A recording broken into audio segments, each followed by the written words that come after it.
Hello, everybody. Welcome to episode 6 of the quarantine series.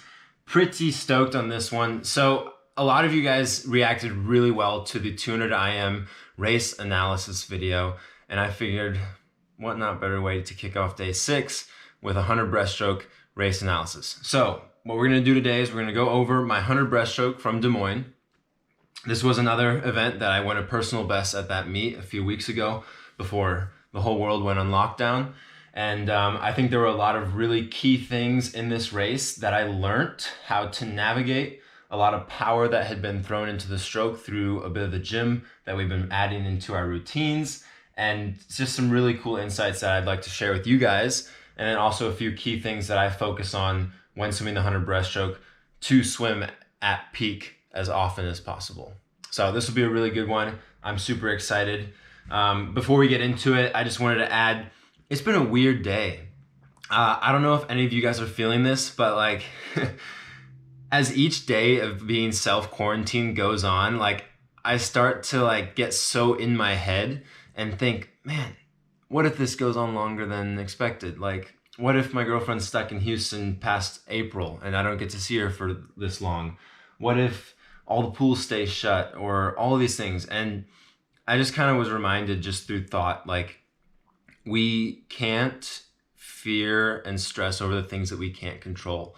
And so I'm trying to remind myself that there's certain things I can control right now, like my mental health, whether it's talking to someone, whether it's praying. I believe God's got a plan, and I can control my physical health.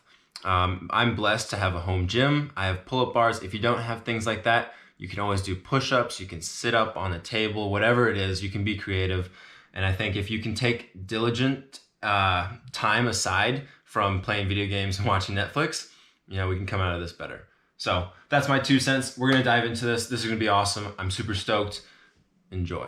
Before we jump into it, I wanted to say there's a few key things in my breaststroke that I've been working on. One is I don't want my feet breaking surface nearly as much as I used to. This used to be an issue typically on the breakout strokes or on my way back. As I would finish a race, my heels would start to recover very high on the surface, that they would create this pocket and create a splash. And anytime there's a disturbance on the surface of the water, you're creating drag. You're not also creating as much propulsion as you possibly could be. So that's something we'll look for. Another thing is on my pullouts.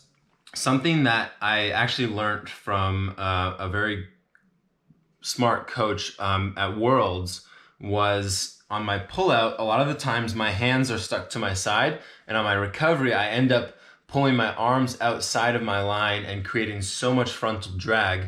So I've been really focusing on doing almost what Petey does, and I've watched a lot of his footage, is recovering the hands, overlapping underneath, in line, just so that everything's a lot more just streamlined, efficient. And then another thing we focus on in breaststroke is watching the timing. In breaststroke, everything is about timing. If you can have a weaker athlete beat a stronger athlete if their timing and stroke is being swum more efficiently. Breaststroke is not a power-driven stroke. Of course, you look at guys like Adam Peaty and Kirill Prigoda and Ilya Shimonovich, and these guys are powerful, strong breaststroke swimmers, but they have so much efficient components to their stroke, and that's why they excel. So that's something we're trying to add in, and we'll dive in and take a look at it. Let's start with the underwater. Okay, really tight underwater. We do one dolphin kick there just to set up the stroke. Super smooth. I'm just gonna reverse that really quickly. If you watch here, as I go in the water, hands tucked to the side, short, and then boom, slinked up is nice and streamlined. Like it a lot. So if you watch my stroke compared to the rest of the other athletes, I'm trying to get as much length as possible. I remember from my prelim swim, I felt a little, not rushed, but it was very, very soft, like long strokes, almost too easy. And in the evening, I wanted to put a little more effort into it, but not use a lot of energy. So here I am going super long, really power-driven stroke. The goal is just shooting my arms into line as fast as possible and then maintaining that rhythm and glide by following it with a very powerful kick. So here we hit the wall. I think we hit the wall at a 27.48. That is flying. So I think this is the fastest split. If we look at my splits here, this is the fastest I've ever gone out in 100 breaststroke. And I knew I had to go out quickly. But again, this was much like my 200 IM. This was very smooth, not a whole lot of effort into it. But I had to realize, like, okay, I'm going to be hurting a little bit coming home. I have to now hold that. Because in the morning, I didn't quite fight through the pain. And something I did really well here in this evening was held it off. So we're going to go back really quickly, and we're going to see here. One thing I noticed on the breakout of my breaststroke coming off of the wall is it looks as if my hands are diving pretty deep. And what I mean by that is on my recovery, my hands are going down instead of out.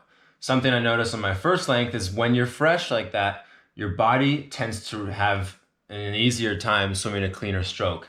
And so what I'm going to really focus on working on here is making sure that when I'm coming home, I'm not letting my hands drop. See, think too, look at, he's got so much power in his stroke coming home. That's good. But look at the glide, the line, and oh my goodness, what a finish. That was terrible. Okay. We're gonna go back and watch that finish real quick.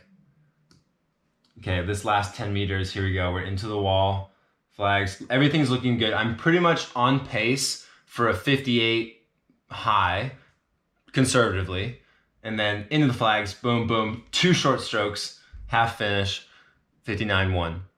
59.1 is a great time, very happy with it, personal best, super clean swim, but everything was going really, really smoothly until the last 5, and part of it was because mentally in my head, I had a little small brain moment. I was thinking, oh, what are the guys around me doing? And that is the worst thing you can do as an athlete, and something that I've learned from, both from failing and succeeding at doing it right or doing it wrong. This was one of those instances where I started to think, okay, I know the other guys are strong back halves. They could come up on me. I didn't think they were close, but I gave time away from the race to think about where they were. And that's why, too, I think in that last few meters of the flags, I tried to rush the stroke. I tried to finish to the wall faster than just keeping the rhythm, keeping the tempo, and hitting the wall spot on. And I think that's what kind of robbed me of taking that time under 59. It's a barrier I believe that can be easily broken. I'm very confident that I'll get under 59 very soon. And if we look at the way my race is swum, so I'll show you up on the screen here really quickly. This is the splits from Des Moines. I was a 27.48 out with a 0.66 reaction time, which is pretty good. My reaction times have been improving quite a bit. And then I came back a 31.6. That's good. That's a nice time coming back. Actually, my fastest time coming back too, 31.66, which is nice to see. And then if we look over here at this shot, these are my fastest 100 breaststrokes. So 59.3 from Nationals in 2018, 59.5 from Bloomington 2019, and then even in Des Moines last year, I was a 59.7. Typically, I come back 19 strokes, 21 on some of these where I really shorten up the tempo. But in this race, it's clear that I can come back in 18 strokes. If I can push off the wall and have maybe a slightly longer underwater, I can adjust to where I maintain that length coming home with the powerful stroke, but then I don't have to shorten up into that finish and really end up screwing up the whole 95 yards because of that tempo increase. So that's another really good key for me to notice. And that's why it's important too when you guys train and when you guys swim breaststroke and watch your races, focus a lot on your stroke count, especially butterfly breaststroke, because these are strokes that it's harder to adjust going into a turn or a finish than it is like freestyle backstroke. Like you can shorten those strokes up and not lose a whole lot, but in breaststroke, you really lose a lot of time. And that's what kept me from going under 59. Thank you so much for joining me in this 100 breaststroke analysis. I hope you enjoyed it and I hope you learned something from it. I learned something from it, which is really cool. I enjoy being able to watch footage like this, and I really appreciate having USA Swimming be able to show me all these stats and these curves and my tempo, the stroke count, my splits, all of this, because as an athlete that likes to learn and get better, this is the best way to do it. I love you guys. I will see you in day 7. Keep the ideas coming in. Quarantine is making it a little harder to come up with fresh content. And yeah, we'll see. I don't even know what day it is. I feel like it's been Saturday for the last week. So, cheers.